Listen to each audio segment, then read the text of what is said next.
Hello, hello, James Wedmore here, and I just wrapped up a very special and intimate interview with none other than Marie Forleo that I'm going to start playing for you here in just a moment. Now, if you don't know Marie, well, then you should. She's a best-selling author. She's the creator of the award-winning show Marie TV, and she's the founder of B School, an interactive video-based training program that teaches smart, effective online marketing strategies to business owners who want more sales and more impact from their online presence. Now, I've been good friends with Marie for years now, so it was a absolute honor and pleasure just to sit down and talk with her and ask her a ton of different questions, from how to get started in business to what are the type of mistakes that we can avoid as we start our business. So listen closely to what Marie has to say. It was absolute gold. The content's amazing, and she has 15 years of business experience. She has been wildly successful in her own right. So without further ado, let's go ahead and start that interview with Marie. All right, so Marie, are you there? Can you hear me? I can hear you great, James. Thank you so much for having me on. Oh my goodness. Thank you so much for taking the time to do this. I know you're in the middle of your promotion for B School right now, so it must be a little hectic or crazy over there. It's really fun. It's actually exciting. We've been having such a great time.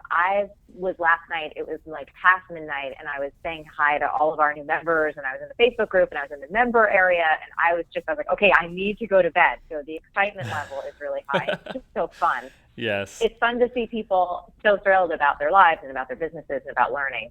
It's really good energy. That's so awesome. And I've seen pictures of you in the past, like on Instagram, and you're in the middle of a launch or promotion, and you're at dinner, you're relaxing and stuff like that. And I just think that's amazing that you can do both. So kudos to you. Well, it's definitely, thank you for that. It's certainly not how it was the first time we launched. I will tell you, this is our 6th year running B School. And so, you've been around the block a few times and you learn a few things, and that's the whole name of the game. So it didn't start out like this, but hopefully that's where we are now. I hear you. Well, listen, I've got a ton of questions. My entire team, actually, 2 people on my team are actually B School grads. And it's one of the coolest things about having them on board is when we're talking high-level marketing, when we're talking strategy, like they get it. We know how to execute, and it's awesome. So we all sat down together to come up with a list of questions to ask you. So I have them here. Before we get into those questions, I did want to say I loved your Instagram post about your notes from future self, and I just think, oh, thank you. I just think that is so awesome. That's actually how I proposed to my now fiance. We went to New York City and she got a call from future James, which was a previously recorded call from a friend, where future James told her, envisioned like what our lives was going to look like and all that stuff. And so I'm just like a huge fan of creating your future now and stepping into it. Yes. So I love it. James, you're going to make me cry. That was so sweet. Yeah, I know. That And awesome. we had the whole thing filmed, and I recorded it, and we show it to friends all the time, and you just see their eyes start to water up a little bit. So anyways, let's get into it, huh? So the first question I have for you is, as we've been sending out a few emails to my fans and subscribers talking about you, talking about B School, it's kind of coincided with this story that's happening in real life right now with my little sister, who is frustrated with her job, kind of coming out of a work coma and realizing that she's not happy. And she looks at me and she says, I want what you have. I want to start my own business. And she kind of asks me, so what do I do? And I have like a blank, like I don't know what to tell her, because I feel like when you're starting at that basic level, there's almost too many options. What advice do you usually share for somebody who's at that, like they've just made the decision, I want to go into business for myself? By the way, I've met so many people like that, and we actually created a piece of B School to address that very struggle, because we hear it constantly. I mean, thousands of people are in the exact same position as your sister. Doesn't matter their age range, where they are in their career. It's this thing where I know I want to do my own thing, but I can't get this started. So these are the three things that stop most people. It's, I don't have a business idea and I'm not sure where to find one, which is where your sister's at. A lot of people also have this one. I have too many ideas. You know, I have all these passions, all these things that I could do, and I just don't want to pick one, or I don't want to pick the wrong one. And then the third category is people may have like a little seed of an idea, but they're not sure how to really move ahead without wasting a ton of time or money with no guarantee it's going to work out. So that's why we created this program called Start the Right Business, which is included in B School, which tackles all of those. And the real thing here, it's all about clarity. And one of my favorite life mantras, and it's how I operate in everything that I do, in business, my personal life, spiritually, anything. It's clarity comes from engagement, not thought. You can sit down and try and think your way into the best business idea on the planet. You can sit down and try and decide which of your passions are going to be the right thing. But it really comes down to taking action and then letting the feedback, both your internal feedback of how it feels to move ahead in this direction, and then the external feedback in terms of a business market. You know, do people actually want your idea? Is there enough of a market out there to create the level of business that you want to have? And it's also about clarity, James. You know, clarity on your goals for your lifestyle. In other words, how much do you want to work financially? How much do you want to earn, both in revenue sense and a profit sense? And then clarity on your own skill set and your strengths. So in other words, you know, you may have an idea for a textile business. Are you equipped to run and lead that style business? You know, are there skills that you need to build up? Is there a network that you need to get involved in? Do you need to train yourself? And then, of course, there's clarity on the business model. You know, what exactly do you want to sell? And do you understand the game of the field that you're getting in? So, for example, you know, being a superstar in retail, for example, having some kind of retail store or a brand is very, very different than running an online information style business. You know, running a tech company, right, is very different than, say, running a dog training business. So once you start to get clarity on what your idea may be, and I'll talk more to that too, because I know with your sister, it's like, gosh, I don't even have an idea. But these are all the pieces of the puzzle that will help you go from, I want to do this, to actually having a real profitable business that is the right match for your dreams. Yeah. So that's a big piece of it. The next piece is really to surround yourself with creators and entrepreneurs, because, as you know, who you spend your time with and what you feed your mind on a regular basis has a huge impact on your results. So again, depending on what kind of business you want to start, you've got to start getting involved in those scenes. And I would highly recommend for your sister, you know, she should start subscribing to things like Entrepreneur Magazine, Inc. Magazine. She should start watching Shark Tank, just so she can fill her well with ideas and possibilities in different industries, so that she has this whole bank of creativity to start to draw from and to see what she starts to identify with and what she is passionate about. I love that, because I think the reason why I was drawing such a blank, and when other people, subscribers and students of mine, ask me those similar questions, it's so hard for me to answer, because the last thing I want to do is tell them what they should do, like tell them what their business should be, or because that I think you hit the nail on the head, is that's part of the process. Is you have the self-discovery of it. It has to be something that resonates with you, that fits your needs and your skill sets. And how could I possibly know that for anybody else? Right. And that's why we created Start the Right Business, because it challenges people. It gives them bumpers and frameworks and questions. You know, it's like a treasure map. It's like, okay, here are some things that you need to think through and decide for yourself. We don't have the answers, but you do. It's probably likely that you've just never taken the time to sit down and think about this stuff. Yeah. And so that process of introspection, writing it down, making decisions, and then taking action, that's how it all happens. I love it. And so it really is the process we all have to go through in order to find that clarity.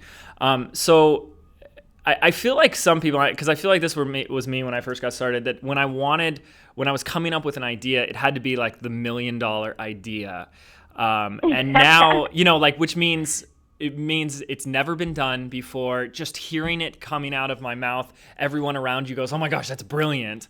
And today I'm much more excited about ideas that are like, cool, what's the easiest way to get it up and running, show proof, show the profit, make money with it. I mean, would you say that that's pretty much the same thing with like getting clarity? And then along that lines, like how much time would someone need before they either get clarity or proof of an idea before they toss it out the window and move on? Yeah, I think it's a really interesting discussion around how do you know if an idea is a really good idea, and this idea, it doesn't need to be this $1 million thing that no one else has ever created before. So we'll tackle this in a few ways. Mm-hmm. First of all, with anything in business and in life, I am such a huge proponent of trusting your feelings. There's been times when I've come up with what I feel are brilliant ideas, that they could be amazing. And they're creative, they're novel, they're new. I can see that there's a market for them. But to be really honest, James, when I tapped in and really got honest with myself, I don't want to spend my time building that product or service. I don't want to do that business. It is not aligned with my desires. It doesn't feel like I want to spend the next 12 or 24 or 36 months hustling to make that thing come to life. So I think asking yourself, regardless of the, how quote unquote great the idea is, do you actually want to do it? Because anything takes a ton of work and blood and sweat and yes, some tears to bring it to life.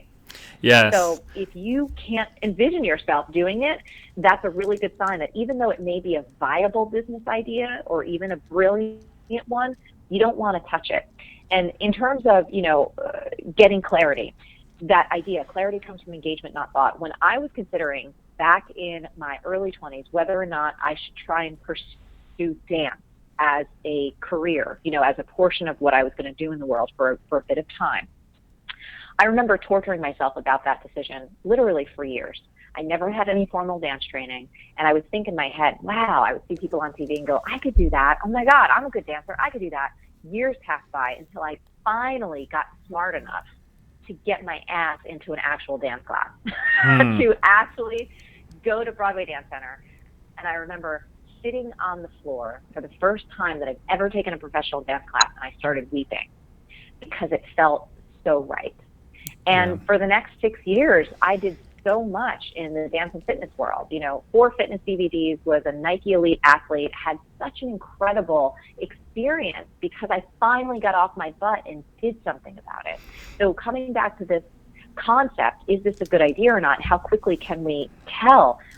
Test it as soon as humanly possible, whatever that means for you. So if you're trying to test a passion or trying to test an area to see whether or not this is something that you really want to pour your heart and your life into, go take a class, go get involved in that scene.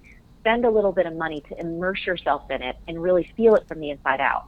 If it's a business idea, maybe something, a service that you might want to put out there, go talk with people and see if they'll actually pay you for the thing that you want to do. You know what I mean? Just do it. Yeah. That's the fastest way to know whether or not people can either look at you and go, wow, that sounds really cool, but yeah, maybe sometime might do it. And no one ever wants to pay you or ever wants to engage with you on that level where they're committing their time or their money to what you want to offer them. You may want to second guess that idea and pivot and try something else. But what I've always discovered is it's the whole leapfrog method where even if that idea was a quote unquote failure or a dead end, it still leads to the next thing. And there's some sort of skill or lesson there that will help you on the next step of your journey. 100%. I mean, that is the only way that we gain experience and wisdom as human beings, is by giving something a go. And if it doesn't work out, it's really not a failure. It's just something that you learned. You got a lesson right there that is going to inform everything you do for the rest of your life.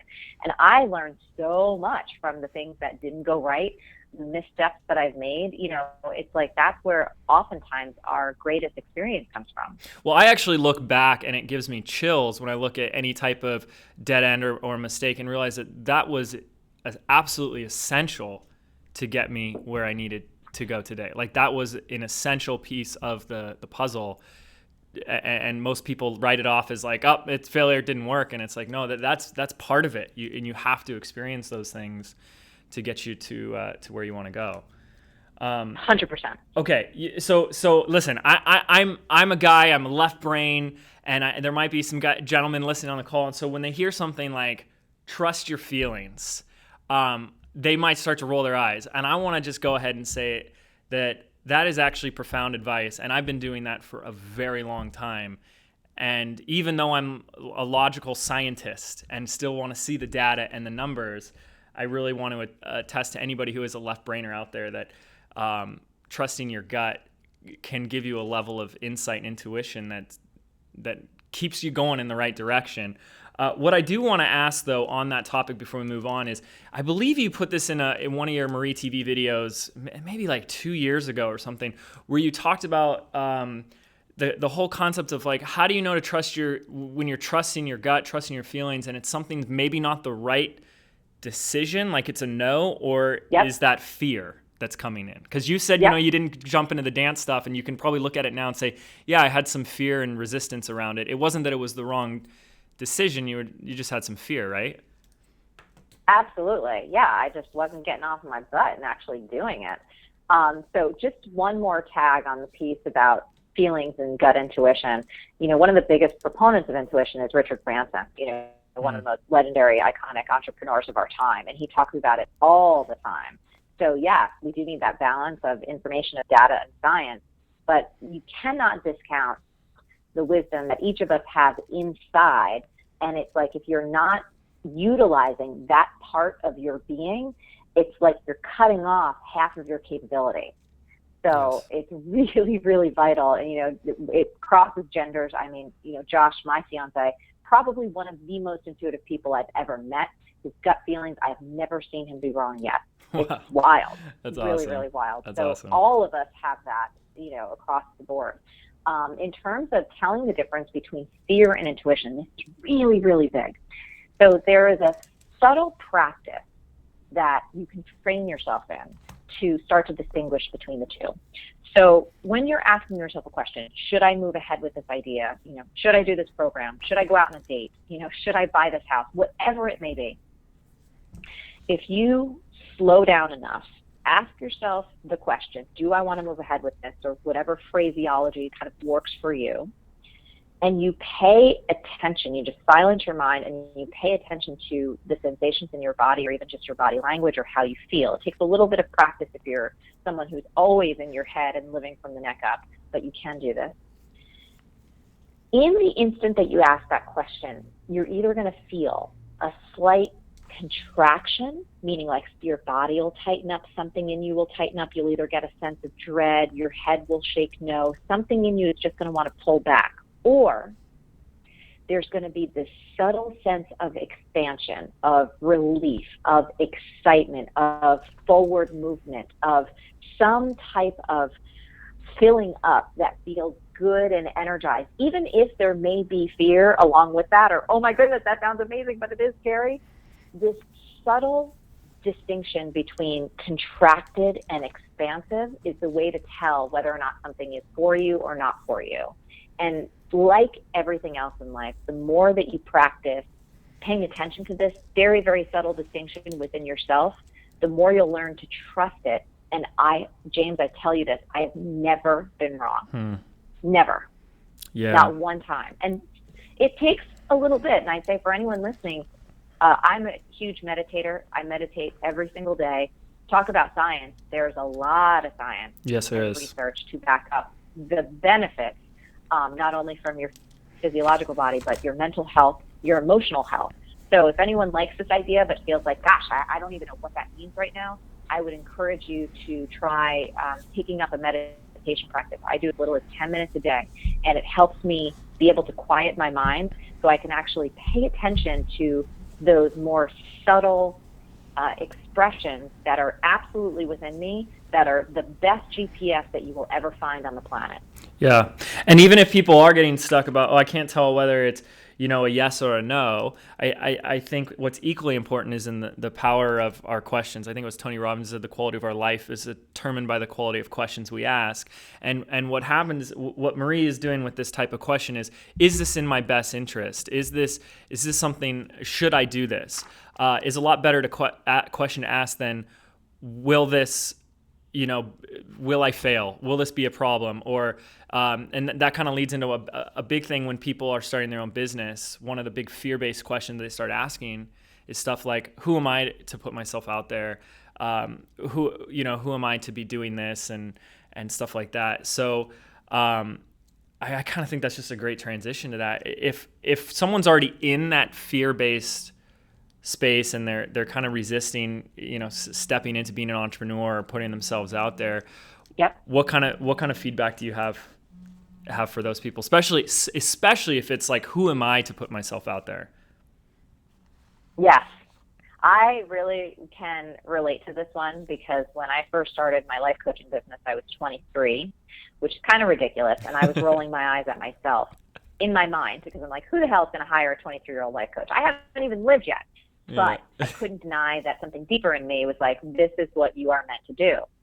And here's one of my core beliefs in life, and this is really what the majority of my work is based around, is the fact that there never has been and there never will be another you. So no one will ever have your ideas, your perspective, your talent, your unique set of gifts ever again, as far as we know, unless you believe in reincarnation. And if you don't do everything in your power to share why you are here on the planet, the gift that you were born to give, I truly believe that the world is missing something it can never replace. Everybody is like a snowflake, and as trite as that may sound, it's really true. People are fascinating, and everyone has come here with something to give. And if you don't put yourself out there, you're stealing from those who need you most. And the people that really hear that and get that know the truth of it deep down. You can feel it. And when you're not doing what you're meant to do in this world, you know it because you're miserable every single day. Yeah. Gosh, that's so true. I love that. So I want to talk a little bit about now your journey. We talked about your future self, which I love. But looking back, were there any big mistakes that you've made along your entrepreneurial journey that you can help us to avoid? Yeah. Oh, absolutely. So many mistakes. I remember the first one, and I think this one is perhaps the most devastating, is when I first started out, I was so lost in comparison and looking ahead at people that I admired and feeling like I would never get there. And it was such a time suck. It was such a waste because not only would I go down into this place of self-doubt and misery, but I wasn't getting anything done. Yeah. There was no advancement in my own skills and my own training. I wasn't looking at how I can make a difference versus like, oh my God, just feeling so horrible about the fact that I wasn't where someone who started 20 years before me. Right. So I think comparison stops a lot of people. I think the other thing in terms of mistakes, this is kind of more from like recent times, is when it comes to your business, don't ever trust anyone else with your vision. Like, you have to be the one to decide how things are going to look and feel. And don't be afraid. Like, one of the things that I've done is not wanting to step on people's toes or say, oh, well, they're the expert in that, they should have it. The bottom line is, James, I'm actually the expert in my business. And if I have a vision, I'm going to tell you exactly what that is. And if you don't want to bring it to life, then you don't belong on this train. And that's just it. I love that. So I think, for me, it was finding this balance. I would do it often, and I know this is kind of silly, but it's an example that perhaps some people can relate to, especially if there's any women on the line. I remember when I was first starting to get photographs taken. I did some modeling when I was earlier, and then as I started my business, you just need to have photographs for your website for different purposes. And so many times I would trust the makeup artist that I hired on that shoot to do my makeup. And I would always look in the mirror and go, dude, that doesn't look like me. I can do my own makeup because I know how I do it every day. But I would constantly just, you know what I mean? Say, oh, well, they know best because they're the makeup artist, or they know best or the hair person, rather than saying, no, this is how I want to look. This is my brand. This is how I wear my makeup every day. And I needed to feel true to me. And you can see that in design. You can see that in video. You can see that, in the legal advice you get, in your accountant. I mean, it shows up everywhere, where many of us it's not about being disrespectful, and it's not about being willing to learn, but it's about not disqualifying or discounting your own vision and your own clarity about who you are, what you want, and how you want things to be. Yeah, and it goes back again to trust and trusting your feeling and what you're creating. I love that. Your expression in the world. Absolutely. So real quick, because I think this comparison thing is huge. Like I mean, I've been guilty of doing that a lot. Do you still do that today? Have you still found yourself like comparing yourself to others? I'll tell you, in the more recent years, it's down to such a minimum. James, we were talking about this on Marie TV, and I compare it to back in my college days. I remember my 21st birthday. It was horrible, and I mean, it was great. It was horrible, but I did shots of this disgusting liquor called Goldschlager. Oh yeah. And for anyone who knows what that is, and if you don't know what that is, it's like this disgusting cinnamon syrupy kind of drink that had these gold flakes in it. And I just remember, it's like 3 a.m. throwing up in a bush because it was my 21st birthday, and that's what I decided to do. Comparison is like taking shots of Compereschlager. And I have to tell you, I've pretty much gone cold turkey. It's a rare day these days when I go down that hole. I will say that sometimes it happens, but I'm so good at being able to catch it fast and cut myself off, you know what I mean, and go, whoa, something's not feeling right. I am not going to go down that rabbit hole. Do not need to do that. Girl, focus, stay in your own lane. You have so many projects to do, and just stick with them.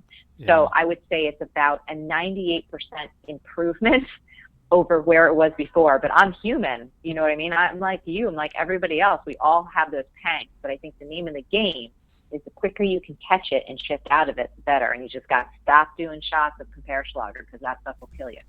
Well, listen, I'll be honest. I've had people say that they compare themselves to you and get really like down on themselves.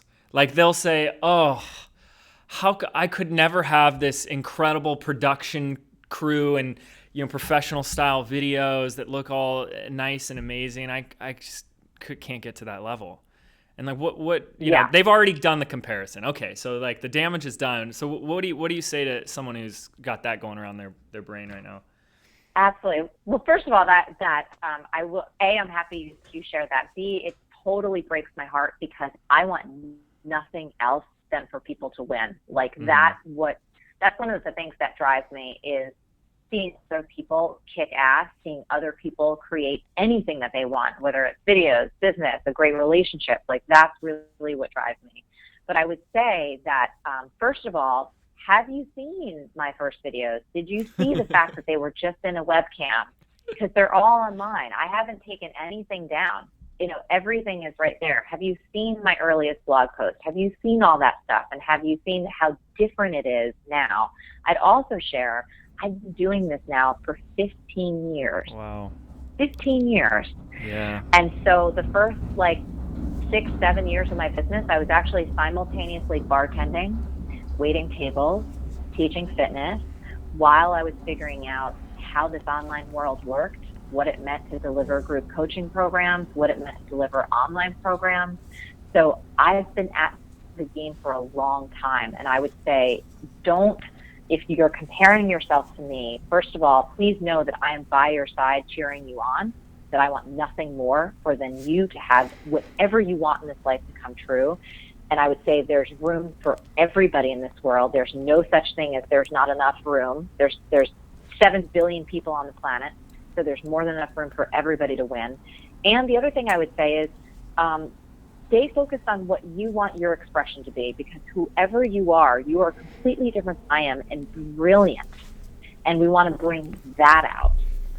And I'll be right there to cheer you on your side. So those are just a few things that I share. I love it. I mean, because that's what people are doing. They're comparing. If someone were to do that and go in that, because again, I'm guilty of it myself, but they would be, if they were comparing themselves to someone like you, getting kind of in a negative place because of that, they'd have to understand that they're comparing themselves. They might be in their first year of business, and they're comparing themselves to 15 years versus year one of Marie. Yes. Which is a very different story. Yes. Very different story. It's a completely different story. I mean, we can do it with writers, right? There's sometimes when I'm reading books and writers are just so talented and I'm like, gosh, they're on their 20th book. You know what I mean? And I'm not. And I just look and it's like, it seems so magical, but it's like, dude, they've been busting their ass for years to get to that point. So I think the other thing around that is how can you shift it to use it as inspiration? Because that's what I often do too. I'm like, okay, what is it about that person or that project or that creative expression?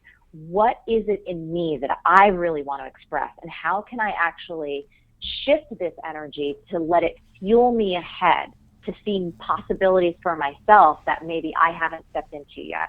And that's always where, you can take something like comparing and you can actually use it as fuel, and that's where it becomes really positive. I love it. So listen, we're running out of time, and I know you're super busy right now, and you've just opened up the doors to B School. I was hoping you could take a minute and just quickly describe what exactly is B School, and then even more important, because I told you at the beginning of the call that even 2 people on my team are B School grads, and I've noticed something. A lot of my students are, a lot of subscribers of mine are, and I can spot a B School grad like a mile away.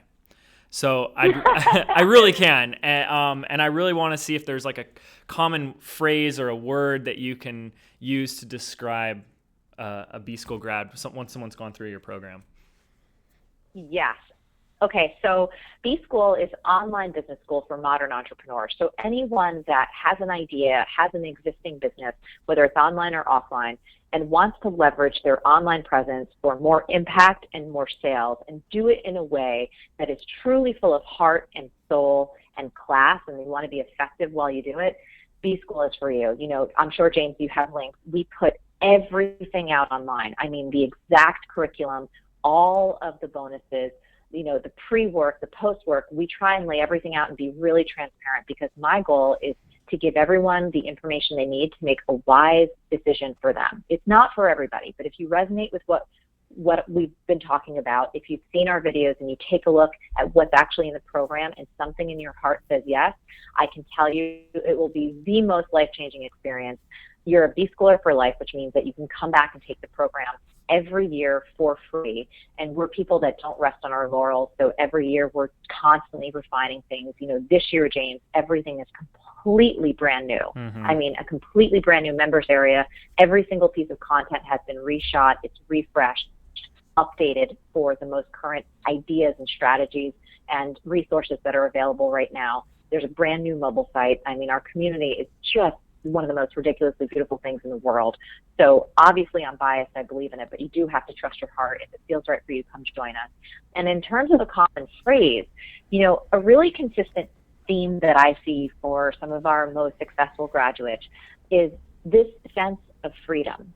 It's freedom to really be you and to have such alignment between who you really are as a human being, your quirks, what your values are, what you believe in, the change that you want to make in the world, and how you express yourself in your business, whatever that means. Doesn't mean that you have to have a personal brand. You may have a company where you are behind it, but still there is this through line of personality and self-expression and heart and soul that people seem to tap into and get to unleash. And I think freedom in many cases financially, location freedom, where people are finally getting to travel. One of our grads, I remember, she told a story that her and her husband and her family hadn't taken a vacation in 10 years. And because of the financial freedom and also the location freedom, they took their first vacation in 10 years. And her husband, who was miserable at his job, finally got the chance to quit and actually spend more time with their family and pursue something that he really wanted to pursue. So freedom in so many expressions is, I think, something that really people take away from B School, and that makes me really, really happy, because as creators, I know that that's one of our core values. Anyone who's an entrepreneur who wants to be, there's really this passion for freedom to be in control of your financial destiny, to be in control of your creative destiny, and most importantly, to use your gift to make a positive impact in the world. And that's what a lot of people take away. I love it. Do you want to know what the common phrase is that I came up with? Tell me. Grace in business. Oh, so you're like gonna make me cry. So what my experience has been, is that, you know, we all know that starting a business, running a business, it's just a series of problems and solving those problems and ups and downs, breakdowns, breakthroughs.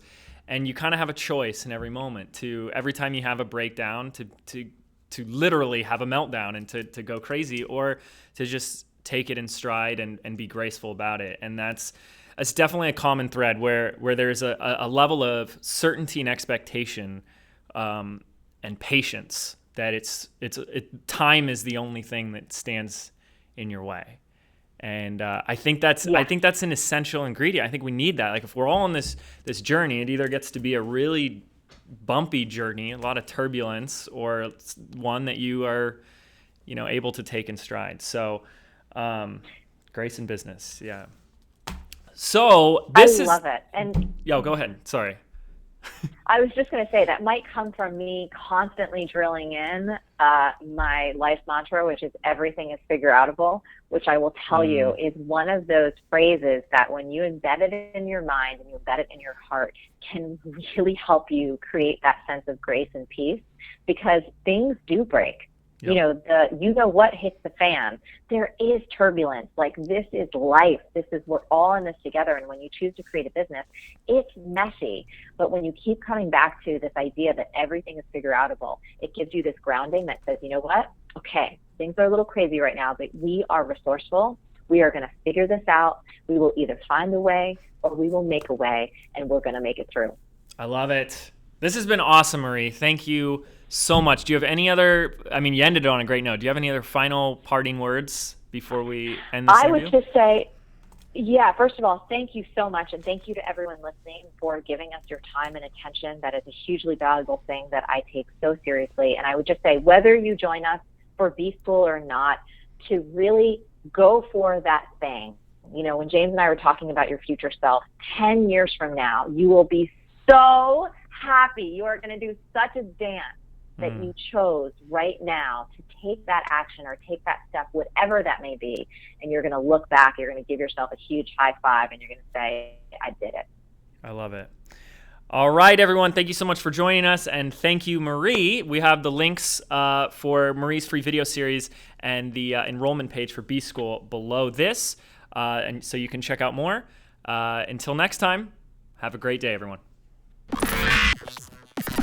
Well, there you have it. I hope you enjoyed this interview I had with Marie Forleo. And as you know, enrollment into her program B-School is now currently open until March 4th.